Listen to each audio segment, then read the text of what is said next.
কেতিয়াবা নিয়তিয়ে আমাক এনে এক পৰিস্থিতিত পেলায় য'ত আমি মৃত্যুৰ পৰা মাত্ৰ কেইছেকেণ্ডমানৰ দূৰত্বত ৰৈ থাকোঁ। সেয়া আছিল এক ভয়ংকৰ নিশা।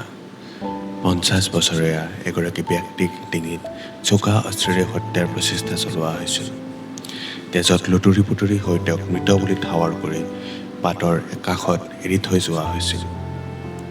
কিন্তু নিয়তিৰ লিখন আছিল বেলেগ। কিছুমান লোকে অতি সংকটজনক অৱস্থাত তেওঁক আমাৰ সাৰথি হস্পিটেললৈ লৈ আহিল।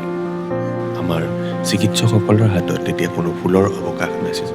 চলি থকা প্ৰতিটো অপাৰেশ্যন আছিল যেন মৃত্যুৰ সৈতে প্ৰত্যক্ষ সংগ্ৰাম।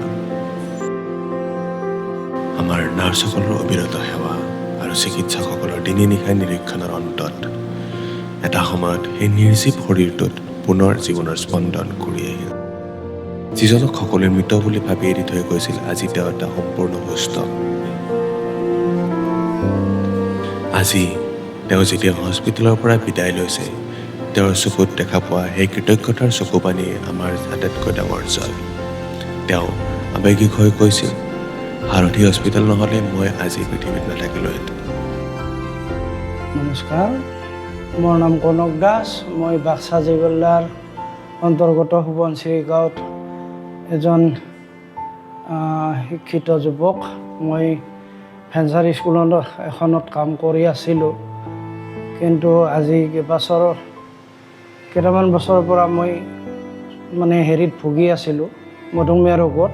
তাৰ কাৰণে প্ৰতিদিনে মই আবেলি বা গধূলি বা ৰাতিপুৱা পাৰিলে ৰাতিপুৱা এনেকৈ প্ৰতিদিনে মই ৱাকিঙত যাওঁ। সেইদিনাখনো মই বুধবাৰ আছিলে 6 তাৰিখ, গধূলি মই প্ৰায় 7টাৰ পৰা 7:30মান বজাত মই ৱাকিঙৰ কাৰণে ওলাই গৈছিলোঁ। আৰু সেইখিনি সময়ত লাইন নাছিলে। মোৰে আত্মীয় এজন দুৰ্ধৰ্ষ বদমাছ, তেওঁ আমাৰ সমাজৰ একাংশ ব্যক্তিৰ প্ৰৰোচনাত পৰি সম্পূৰ্ণ ধৰণে মোক এটা ব্লেকমেইলিং কৰাৰ হেৰিৰে মোক পিছফালৰ পৰা চকা অস্ত্ৰেৰে কেইবাঘাপ মাৰে, 5ৰ পৰা 6 ঘাপ মাৰি মোক মৃত্যু হোৱা বুলি তাতে ৰাস্তাত পেলাই থৈ গৈ নামৰ ছোৱালীজনীৰ ঘৰত সোমাই যায় তেওঁক আক্ৰমণ কৰে। সেই মুহূৰ্তত মোৰ যিটো এটা কণ্ডিশ্যন আছিলে, তাৰ কাৰণে মোৰ আত্মীয় স্বজনে আনি মোক উন্নত চিকিৎসাৰ বাবে সাৰথি হস্পিটেললৈ ৰেফাৰ কৰি দিয়ে। আৰু সাৰথি হস্পিটেলত আহি পেলাই ইয়াত বিশেষকৈ আজি মই শলাগ ল'ব লাগিব, প্ৰতিটো ডিপাৰ্টমেণ্টৰে শলাগ ল'ব লাগিব। ডক্তৰ, নাৰ্ছ বিভাগ বা যিমানকেইটা বিভাগ আছে গোটেই বিভাগৰে মই বিশেষকৈ শলাগ দিব লাগিব। যিটো আমাৰ এইটো চাৰ্জিকেল যিটো ডিপাৰ্টমেণ্ট আছে, ডক্টৰ ধীৰজ বস্ৰা ছাৰ আৰু ICUত থকা ইন্দ্ৰকল্প দাস ছাৰ, টিকেট সকলৰ অশেষ কষ্টৰ বিনিময়ত যিজন মানুহ মই আজি পাৰ হ'বলগীয়া আছিল, শিৱপুৰীলৈ যাবলগীয়া আছিল, বৰ্তমানলৈকে মই এই সাৰথি হস্পিটেলৰ সম্পূৰ্ণ তত্ত্বাৱধানত এতিয়ালৈকে মই জীৱিত আছোঁ বা বোধ হয় জীৱিত থাকিম।